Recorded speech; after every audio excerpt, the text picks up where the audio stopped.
We're seeing a re-emergence of old-fashioned security threats. So as we get better and better defending against the techniques that the attackers are using, oftentimes they'll adapt and get better, and sometimes that means reverting back to past ground, to things that worked in the past for them. From a CISO's perspective, this really makes the case for vigilance. We never truly forgot battles we fought in years past, but the reality is that resources are limited. As attackers evolve, we oftentimes shift resources to new and emerging threat vectors and deprioritize some old ones.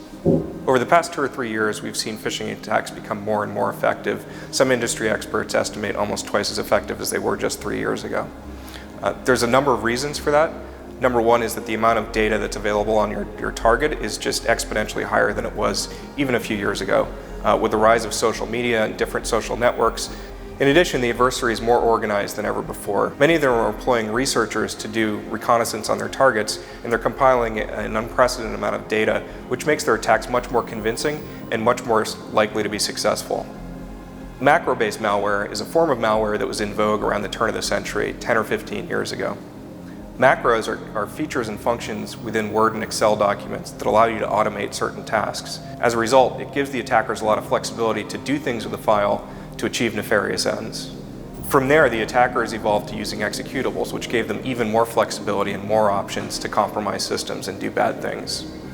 Executables have recently fallen out of fashion because as an industry, we've done a great job blocking them at the email gateway. Unfortunately, you really can't block Word and Excel documents. It would cripple your business from a productivity standpoint. As a result, we've seen attackers turn back to what was successful 10 or 15 years ago and have more success using them today.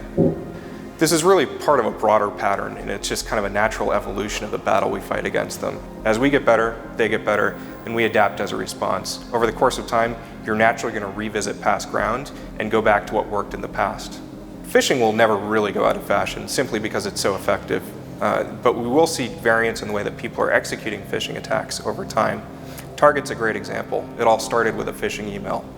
So first and foremost, you need to have the right expertise. You need to have the right people in place, and you need to make sure they're informed with the latest intelligence that they can get.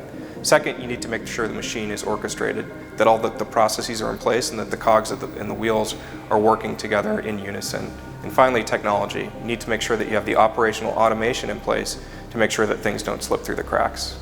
At BAE Systems, a holistic approach is really core to how we look at the problem. So we take an end-to-end approach across people, process, and technology, providing consulting and advisory services, as well as a full suite of broad, advanced security technology solutions to help customers solve these problems.